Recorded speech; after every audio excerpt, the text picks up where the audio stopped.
नमस्कार, मी doctor Reshma Rajbhoi, consultant, Satara यश IVF.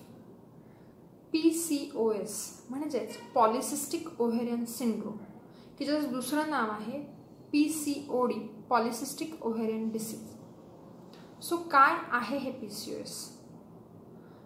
PCOS हे एक कॉम्प्लेक्स एंडोक्राइन डिसऑर्डर आहे. म्हणजे शरीरामध्ये अंतस्त्रावामध्ये खूप सारं असंतुलन होऊन खूप सारी लक्षणं एकत्रितरित्या एखाद्या महिलेमध्ये दिसणं, याला PCOS असं म्हणतात. बदलत्या जीवनशैलीमुळे आजकाल PCOSचं प्रमाण खूप जास्त वाढत आहे.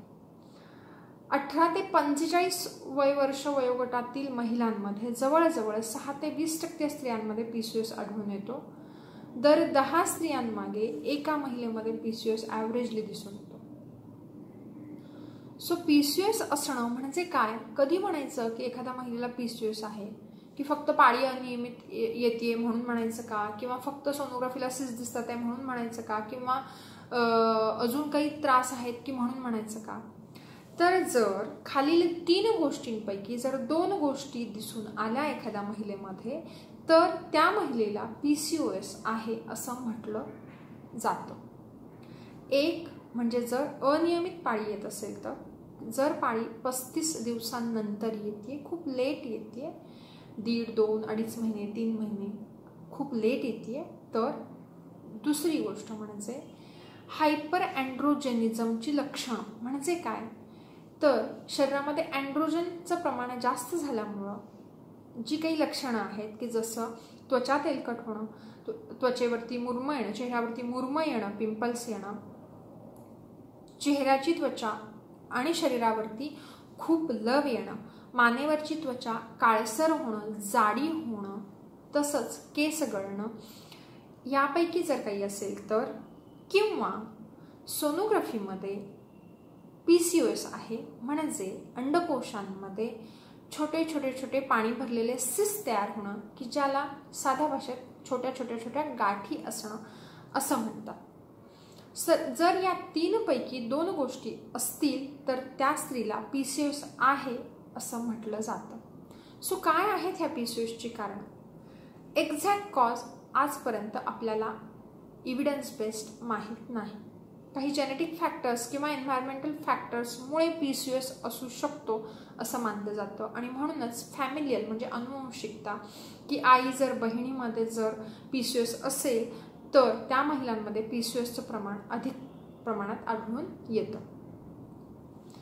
तसंच ज्यांची जीवनशैली जी आहे ती जर व्यवस्थितरित्या नसेल, की योग्य आहाराचं नियोजन नाही आहे, व्यायामाचा अभाव आहे, स्थूलपणा आहे, तर अशा स्त्रियांमध्ये PCOS आढळून येतो. पण काही थिन बिल्ट म्हणजे ॲव्हरेजली बिल्ट किंवा थिन बिल्ट महिलांमध्ये सुद्धा PCOS आढळून येतो. सो PCOS मध्ये असंतुलन होतं म्हणजे नेमकं काय होतं? तर PCOS मध्ये अँड्रोजनचं प्रमाण, अँड्रोजन नावाचं जे हॉर्मोन आहे ते प्रमाण खूप जास्त वाढतं.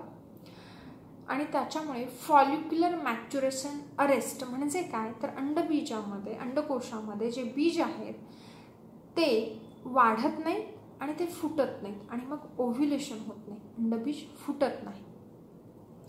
तसंच इन्शुलिन रेझिस्टन्स दिसून येतो. म्हणजे काय? शरीरामध्ये इन्शुलिन असतं, पण त्या इन्शुलिनची जी कार्यक्षमता आहे ती कमी होते, इन्शुलिन ते कामच करत नाही, आणि म्हणून अजून इन्शुलिन तयार होतं. जवळजवळ PCOS असलेल्या 25% महिलांमध्ये प्रोलॅक्टिन नावाचं हॉर्मोन वाढतं. प्रोलॅक्टिनचं प्रमाण वाढल्यामुळं अशा पेशंट्समध्ये पुन्हा इन्शुलिन रेझिस्टन्स जास्त दिसून येतो. सो ह्या काही हॉर्मोनल इम्बॅलन्समुळे त्या पेशंट्समध्ये, त्या महिलांमध्ये इनफर्टिलिटी, कारण जर बीजच नाही आहे, ओव्ह्युलेशनच होत नाही, तर प्रेग्नन्सी राहणार का? तर इनफर्टिलिटी दिसून येते. जरी प्रेग्नन्सी राहिली तरी अशा महिलांमध्ये ॲबॉर्शनची रिस्क वाढते. प्रेग्नन्सीमध्ये येणारा डायबिटीज, प्रेग्नन्सीमध्ये येणारा ब्लड प्रेशरचा त्रास, लवकर होणारी डिलिव्हरी, ह्या समस्यांना PCOS असणाऱ्या महिलांना तोंड द्यावं लागतं. तसंच स्थूलपणा, 40 नंतर येणारा डायबिटीस, 40 नंतर येणारा ब्लड प्रेशरचा त्रास, हार्ट डिसीजेस, लिपिडमध्ये होणारे चेंजेस आणि महत्त्वाचं म्हणजे गर्भाशयाचं जे आवरण आहे, अंतस्तर आहे, ज्याला आपण एंडोमेट्रियम म्हणतो, त्या एंडोमेट्रियममध्ये होणारा कॅन्सर PCOSच्या महिलांमध्ये आढळून येतो. PCOSमध्ये अँड्रोजन एक्सेस होतं आणि त्याच्यामध्ये मुरमं येणं, चेहऱ्यावरती लव येणं, तसंच स्थूलपणा असणं, ह्या गोष्टींमुळे ज्या महिला आहेत त्यांच्यामध्ये डिप्रेशन, अँझायटी यासारख्या मानसिक आजारांना सुद्धा त्यांना सामोरं जावं लागतं. तर मग ह्या PCOSला जर कंट्रोल ठेवायचं असेल तर काय करावं लागेल? कारण PCOS हा स्वतः आजार नाही. PCOS ही एक कंडिशन आहे, तो एक विकार आहे की एक गोळी घेतली आणि PCOS बरा झाला असं PCOS नाही. So PCOS is a life long condition की त्याला कंट्रोलमध्ये ठेवायचं असेल तर the life long lifestyle modification, आपल्या जीवनशैलीमध्ये बदल करणं गरजेचं आहे. म्हणजे काय तर योग्य आहाराचं नियोजन, योग्य व्यायामाचं नियोजन, योगा की जो स्ट्रेस रिड्यूस करेल. कारण जर 10% वेट रिड्यूस जरी केलं तरीसुद्धा ओव्ह्युलेशन होतं, हे एव्हिडन्स सांगतं. त्याच्यामुळे जर योग्यरित्या जर जीवनशैलीत बदल केले तर PCOSला आपण कंट्रोलमध्ये ठेवू शकतो. PCOS आणि त्याची काही लक्षणं असतात. जर लक्षणं असतील तर मेडिकल मॅनेजमेंट, काही गोळ्या औषधांचा थोडासा वापर आपण करू शकतो. तर काय एक्झॅक्ट उपचार पद्धती आहेत ते आपण पुढच्या व्हिडिओमध्ये बघतोय. धन्यवाद.